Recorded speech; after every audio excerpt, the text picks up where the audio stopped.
an unwritten purge rule. We don't save lives. What is this? Tonight we take lives. We can't have any interference. Just try. Stick to the plan. We can't have heroes. No heroes. Thank you. Follow me. Watching a movie like Sex Tape makes you mad, man. It does. Makes you angry. I want to go out and kill some people, but I need that shit to be legal. It need to be legal. Just for one night. Just for one night. If I can find Jason Segel and legally murder his ass. Purge, man. I need to purge, Martin. I need to purge my memory of that last movie. But in this movie right here, yes, we're talking about The Purge Anarchy. It is the sequel to the surprise hit of last summer, The Purge. Mm-hmm. Now, the premise is kind of close. You still have this night, one night in March, in the future, the not too distant future, where the new founding fathers of America, whoever they may be, these mysterious founding fathers. Bunch of white men. They say, you know what? Always that. They say, hey, you know, we have one night where all these poor people, niggas, go out and y'all can just kill each other legally for 12 hours. 12 hours. No strings attached. Kill, rape, break shit, vandalize, jaywalk, do whatever you want to do. Police they're not going to be on duty. Fire department, not going to be around. Yeah. You know what? Y'all on your own. If you're stupid enough to be on the street, gotta go. Yeah. 2 words. Be safe. Right. Now, in this one, Martin, it's a little different. The last movie, it was sort of a bottle film. Yeah, I didn't see the first one. Well, the first one you had Ethan Hawke, and it was in his he was a rich guy who could lock his house down. He could afford that real nice, stable security system. Yeah. But that night they end up taking some guy in, and what you have again is a bottle film where the people who they want the guy that wandered in there, they said that's our sacrifice, that's our right to purge. If you throw him out, everything's fine. If you don't, well, we're just gonna have to break in and kill everybody. And we can do it because it's legal. Now, in this film, I like that they listen to me, Martin. In fact, I'm gonna give Tony some credit too. They listen to me and Tony, because me and Tony, we weren't very fun in the last movie. Well, I know, and that's what shocked me, because I can't remember what rating you guys gave it, but I know you didn't like it very much. And your big criticism was that, yes, this is what it said its premise was, and yet what it did was this. And as I watched this, I thought, well, I don't know about that first movie, but this looks like it's doing exactly what it said it was going to do. That's what Tony and I said. We said, man, you know what would have been cool? And a lot of people said this. I think that's why they did this. There's actually an article that you can see out there with the director, James DeMonico, who directed the last film. And this maybe he didn't have the money to do what he wanted to do. Maybe that could be the case, because this interviewer just flat out told him, he said, you know what? I don't like that last movie. He said, I don't like that last movie because it's just, you just all took place in this one house, and you have this you got a huge story out there in this world, and you chose to just do this in this one house. So that first one was Arkham Asylum, and this one is Arkham City. If you want to nerd out like that, yeah. It's a good point. Except Arkham Asylum was actually a pretty great game. And this one could be too. But they choose to make it a movie. And in this one, we said they should go out there and show this world is so ridiculous. Who would put up with this? Right. You should show the people out there who are fighting back, who are defending, who are actually hunting the hunters. Yeah. And with this one, that's what they're doing, man. In this one, you have one guy who's going out there. You could tell he's not out to really purge, but he wants revenge on somebody. Yeah, he's the Punisher. He's the Punisher. He even got a Punisher name. Frank Grillo is the actor. Right. You might as well be a character in the movie. Which, you last saw him in The Winter Soldier. In The Winter Soldier, yeah. Well, now he's Captain America in this movie because he's going out there for justice. And he gets sidetracked because he sees some people, this is how it always happens, sees some people in trouble, two women, mother and her daughter. He should keep going, Martin, should mind his own business. Even talking to himself, he says, I should keep driving. Keep driving, but man, I can't let no innocent people get hurt like this. He's like, and those women are kind of hot. He's like, yeah, I might get a number, or, some ass out of this. Let me go ahead. Maybe get the mom and the daughter at the same time. Have you done that before? They're both kind of good looking. Do some penthouse letters and shit, Hey. What, mother, daughter? I thought you guys were sisters. Whoa. Oh, yeah. But no, he stops and helps them out. And of course, he ends up getting wrapped up in their situation for the night, sidetracked from what his original mission was. So with this one, you do have a story of people out there who are trying to fight the bad guys. And that's a much better story right there, if you ask me. So before I say anything about this, Martin, you didn't see the first one, but you came out of this one, and you all gleeful and everything, and you pretty positive about it. Yeah. I mean, I certainly don't know how you feel because you keep your cards close to your vest. Don't play poker with me, homie. But yeah, I go into most of these movies, horror movies. I'm like, all right, this ain't my thing, but I'll do my best. And I found myself liking what I saw. I liked these characters that they were fleshed out. Even the characters I didn't like, I still appreciated them. I'm like, there's more to them than just being people who I want to see get killed. And it reminded me of, Snowpiercer in that way that it's a premise that's ridiculous. I mean, when I look at that premise, I'm like, come on, what society would put up with this? This doesn't make sense. Yeah. But they sell it. Like, everybody goes for it, and there's so much happening. And I go like, all right, I can go with this. And I was on the edge of my seat. There weren't times where I was like, oh, I bet this is going to happen. I was just like, shit, what's going to happen next? And what is this all about? And I hope they answer this question. And yeah, it did all that. And as a matter of fact, it kept taking these, it was bold enough to take really odd twists and turns at times. But I was like, you know what? Somebody might call this stupid. I was like, I'm glad they decided to just like go a little bit out of the box with some of it. See, God damn you, Martin. This one makes me mad about you. Oh, no, now what? You talk about how this surprised you and how it caught you off guard. Let me just go ahead and say, I like this. I like this better than I liked the first one. Mm-hmm. Definitely. Mm-hmm. And it was a movie that I wanted to see. And I thought, you know what, if they did that, I'll be able to wrap my head around this premise a little bit more. No, this is still the premise. I'm not talking about the movie. Maybe I am. We'll wait and see. But this premise is still bullshit to me, man. I cannot get my mind around this. One night where everybody kills each other. Hey, man, I know what you're saying. And like I said, that's why I went into this with an attitude. But after a while, I got caught up in the story. Okay, let me tell you. I was more concerned with the welfare of these people and less concerned about like breaking down how it all worked. Okay, here's my thing with as far as the premise goes, because I know people are saying, man, look, you got to accept this movie in its own world, and I believe that. I thought about this hard. I'm thinking about the Hunger Games. Mm-hmm. You know, it's kind of a similar premise. Oh yeah, absolutely. You know, it's a world where people can just kill each other. You know, and it's all sanctioned and everything. I learned from comparing this to the Hunger Games that there are some movies where they get past the exaggerated part of their stories by either one, they create a world where they have their own rules, their own physics, and you can accept that world for what it is. Or two, they kind of set it close to our world, but they put enough details in there to explain what's happening. And you're like, okay, you explained that enough. Still not plausible in real life, but you made it believable because you explained enough. This movie does neither one of those for me, man. I kept saying to the movie, I know. Now, here comes old Nitpick Corey. Is that Nitpick Corey coming out from over there? Go away, Nitpick Coleman. Let me pick my teeth right here real quick. Pick these details out my teeth right here. Now, questions, I could not get over that. Okay, the purge is about to happen. It's an hour before the purge happens. And there are still people getting off work and just going home like ain't nothing about to happen that night. If that was me, I'd be in the fucking hills 2 days earlier. There would be no way I'm around all this. And it's not that hard for people to do that. It's just a 12-hour purge.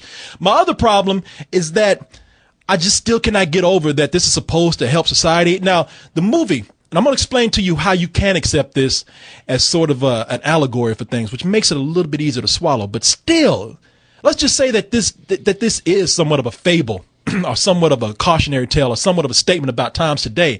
It still seems like the dumbest fucking solution to do it with. I mean, okay, the movie, they tell you right at the beginning, this whole purge thing that the government is feeding you, like they're preventing crime by having people get all their violent tendencies out their system. That's bullshit. It's about population control. Yeah, right. It's about cleansing the world of the poor. Right.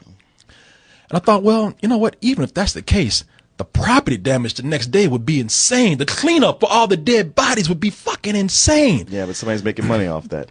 Maybe, you know what? Maybe so, but I wish the movie had kind of gone into explaining something like that. Just small details to let you know, because sometimes there are things you can just kind of run with, and then there are some things that you can just, you say, I'm not sure if you really thought that out, and you kind of needed to tell me that. I'm sorry. I'm trying to hear what you're saying, but I can't over the memory of how much you praised Your Next that didn't explain shit.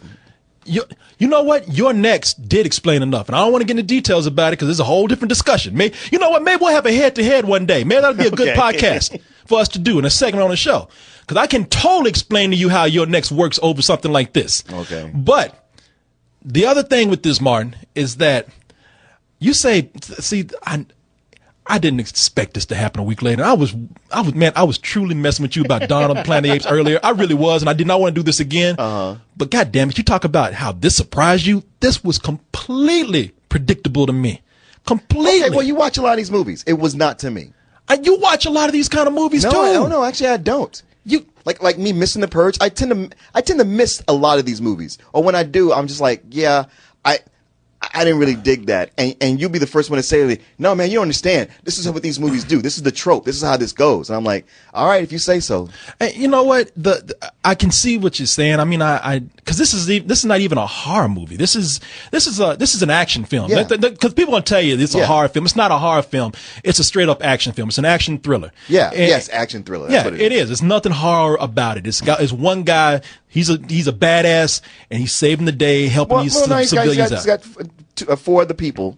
Well, I'm saying he's the badass. Okay. The other people that join him, that's another thing. The two women that we're talking about are Carmen Ejogo and Zoe Soul. And I got to give it to you. They're not as annoying as some of the characters that you thought. But this girl, the daughter.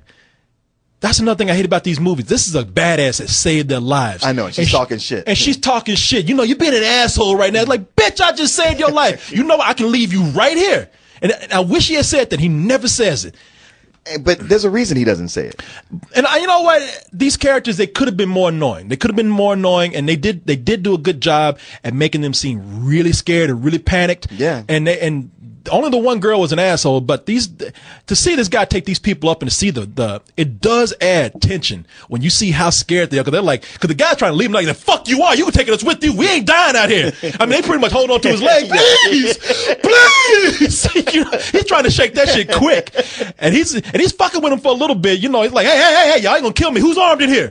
You don't, hey, you can keep fucking with me if you want to. But there's a scene in the car where he picks them up and they're all just out of their minds, and he's trying to get the situation under control, and you just feel like you're in the car with them, and like, you know, what's going to happen next. They're not following us. They're gone. They're gone. They're all gone. You sure? Yeah. There's no one there. Are you okay, baby? Yeah, I'm fine. And you? Yeah. Sir, are you okay? You. What was that army doing in your building? Why were they after you? I don't know. Why were they after you? I don't know. Why are you in the streets? Our car just broke down. Our car broke down. We don't want to hurt anybody. Are you armed? No. Hey, well, what about you? What were you doing outside? Don't worry about me. You in my car. You know, I just want to say, Scott! Out! That's the difference between you and him. Look at this. Somebody got a spare tampon? She like, damn, I seen Carrie, but this shit is crazy. Oh, God. What was that? Keep driving. Mom, it's okay. Okay, we're safe now. That woman was looking like, shit, ain't no room in that car for me, though. I'm fucked. You see how she looked? She didn't even try to go like, no, she didn't. She noticed she was going to ask for a ride, but she's like, oh, fuck, that car's full. Plus I'm all covered in blood. Yeah. Mom, it's okay. Mr. Grillo said, you ain't getting that shit on my seat. It's like, you know, if you got vomit on your shirt, a cab won't pick you up.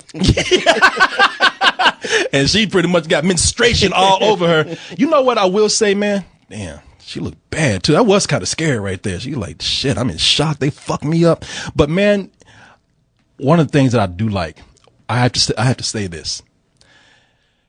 This is truly the Punisher movie that we did not get. This guy Frank Grillo right here. The Punisher is actually more of a badass. He is, but this movie came closer to anything that we saw in a Punisher movie. That guy Frank Grillo right there. Yeah. He is the Punisher in this movie, man. You know, it's funny because, you know, his role in Captain America: The Winter Soldier, he was good. He stood out. but you don't really realize like that he could carry a film like he does here. It's like he's got a certain charisma without trying to have it. No, this guy. Why are you in the streets? He's great in the movie, man. Now he doesn't do a whole lot.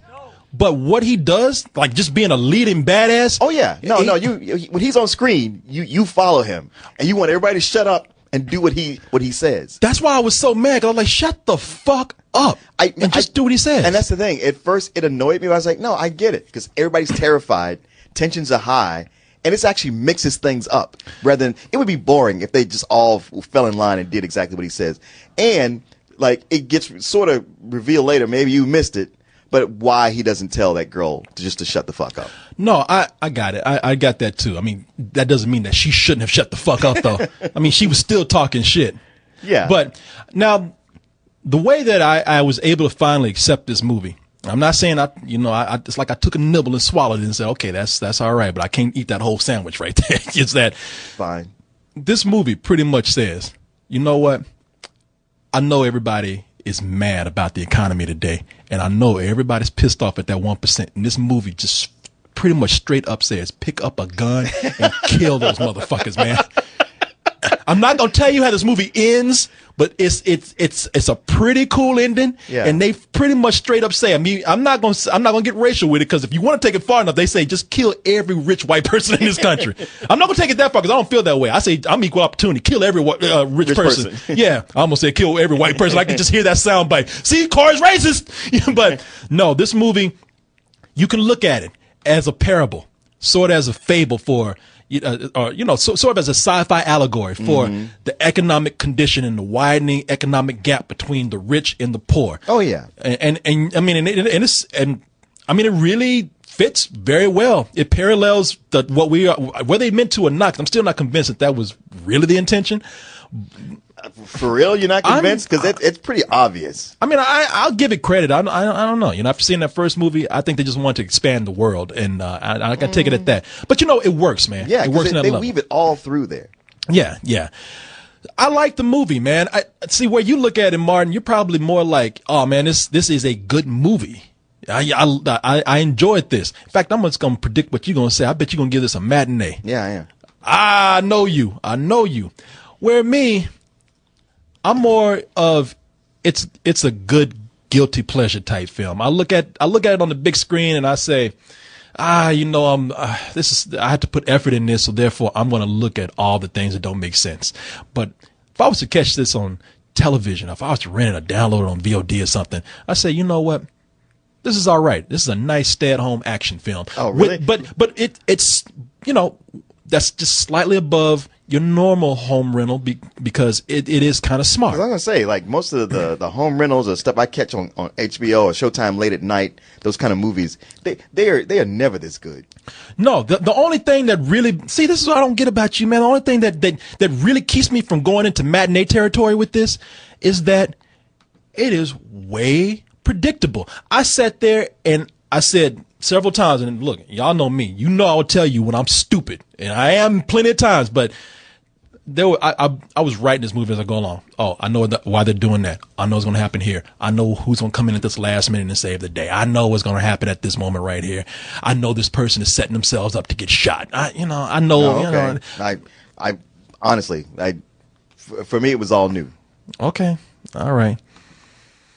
But the monkeys couldn't do nothing for you. Okay, I got it. Hey man, you know what? The monkeys, they tread in territory that I'm familiar with, so I knew what was coming. For you, this is your territory. I'm a visitor here. So you use I'm that a tourist, Martin. I'm not gonna let you get away with that.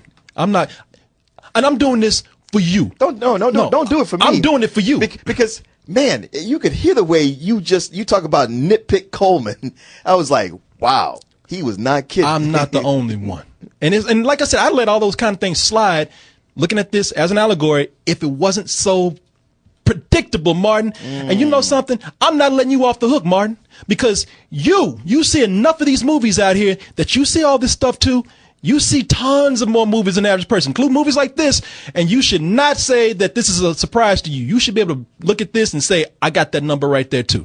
I'm not letting you off the Martin. You know what, Martin? You love You love purging and everything so much. Let's see if you know your what's that word? Let's see if you know your dystopian movies, man. Yes, Martin. Fix you. I'm gonna fix you, Martin. Yes, Martin. Yes. Now today, for today's quiz, all right, let's cut that music off. For today's quiz, today's trivia. This is our second one for today. Martin, you didn't do too well. I know. With the planes trivia. I kind of crashed and burned with those planes. You know what? I should shoot you just for that. Purge or no purge. But you've been making puns, and I've been letting them slide. No. You've had about 3 weeks of puns that I ain't say nothing about. See, I'm not proud of my puns like you are. Shit. Like you didn't say your pun and then do your little Muttley laugh. like I'm doing right now. Yeah, exactly.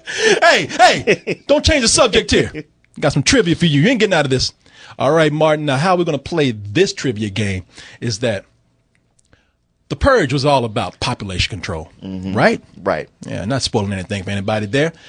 We've had other movies from different decades that also address the same thing, put it in a scientific world where they have their own diabolical means of controlling the populace. Sure. So I'm going to give a description. Okay.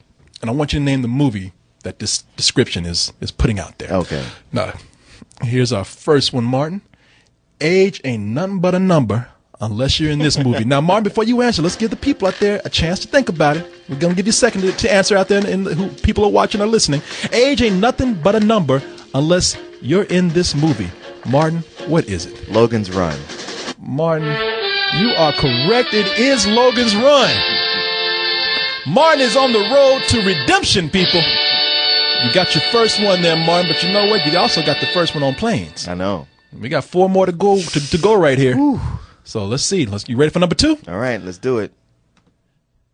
Taking all the country's undesirables and dumping them in one spot. Now, before you answer, Martin, people out there, do you know? Taking all the country's undesirables and dumping them in one spot. I'm going to guess Escape from New York. You're doing well, Martin. You're doing well. Only a shady Negro like you would know about this kind of stuff. Because you expect me to put there one day. Yes, Martin. One of my favorite movies, John Carpenter's Escape from New York. Gotta love Snake Plissken, man. I love that movie. You know that poster costs more than the movie? I love the Duke. The Duke. You're the Duke. You're the Duke. Isaac Hayes. Yeah. Your favorite right there. Indeed. You know what my favorite line from that movie is? What? Snake Plissken, I heard of you. And you know what happened next? You know what he did? He says, "Bow!" Knock Snake Plissken. He's like, "Heard you was dead." Love that line right there, man. All right, Martin. We got 3 more for you. Ooh, 3. Just 3 more. All right. Yo. All right. You ready? Okay. Okay. Number 3, Martin. This movie had a tasty solution to population control. Now, Martin, I get the feeling that you might know this, but some of our younger audience members out there might not know. This movie had a tasty solution to population control. Does anybody out there know what it is? I bet Martin does. Martin? Soylent Green. Martin, you are on a roll. It is Soylent Green, and it is people. Damn. Charlton Heston, you don't even know what movie he's in right now. Look at that. Where am I again? It's funny how he was making so many of those dystopian sci-fi movies in the 70s. Oh, yeah. Omega Man. Yeah. Planet of the Apes. Yeah. He was the guy to go to if you want the world saved. Right. Even though he couldn't stop Soylent Green. Yeah, I don't think he saved the world in any of them. In fact, he got a plate up and ate it himself. Well, shit, if you can't beat him, join him. You know, this shit ain't so bad after all. They got to take my cousin in this. All right, Martin. We got 2 more. 2 more. 2 more, Martin. It's almost over. Martin, you were doing extremely well with this one. Yeah, but I knew Soylent Green would pop up. I was hoping it'd be later. I'm like, uh-oh. Yeah. No, you're right. You're right. Last 2. Mm-hmm. All right, Martin. Let's see. It is going to get a little tougher. All right. Number 4. Not only a means of population control, but also a popular dance, a popular late 1980s dance. For you out there, not only a means of population control, but also a popular late 1980s dance. Martin. A late 1980s dance. Some of you might have done it yourself out there. Oh, man. Put those words on for you again, Martin. Not only a means of population control, but also a popular 1980s dance. Some people out there screaming it right now. They're screaming it. They know what it is. They're screaming it. Go through all your dances. You better hurry up for that buzz come in. Oh, the Cotton Eye Joe. Oh my! Yes, the Cotton Eye Joe. You remember that crazy movie, man, when they made cotton out of people? No, man. It's the Running Man. Oh, the Running Man. Damn. God damn. Arnold Schwarzenegger was looking at you. I know. Arnold's looking at you like, damn, Martin, how'd you forget that? I know. Oh, wow. Hey, Arnold's looking at you like, didn't you make that dance, Martin? Damn, how'd you forget that shit? That's actually a good clue. Yeah, I thought that was going to help. You know what the problem is? What? I've never watched that movie. I thought you said, "Oh, I never did that dance." I read the Stephen King story and I loved it. You did? Yeah. And so when I saw just pieces of the movie, I was like, "The fuck is this?" So how's the book compared to the movie? Realistic. Really? Yeah. Okay. Yeah, and it's about a father trying to get money to save his dying kid or something. Is there no game show?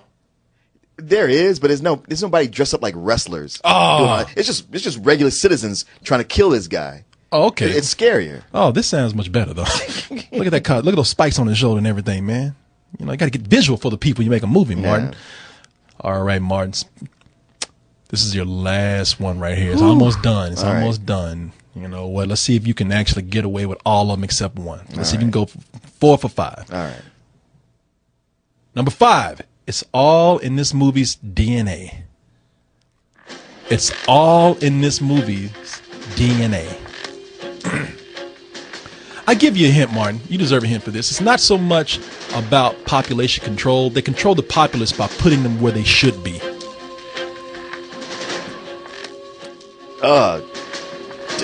Where they should be? Gosh, there could be so many different things. But it's DNA plays a big part in this. Hair, skin, flakes of skin lying around. Some of you people out there know it. Put it up for you one more time. It's all in this movie's DNA. Somebody that is out there screaming at Martin. I know, I'm sure. Gattaca? Oh, Martin, you were so close. Yes, Gattaca. Okay. I know you were faking it to keep that suspense going. Hey, I appreciate that. I appreciate that. You put on a show for the people. Like the Running Man. yeah. See, you know that dance. Actually, I think that's the Wheelchair Man. It's hard to do the Running Man when you're sitting down. That's the Rolling Man. That's the Hector.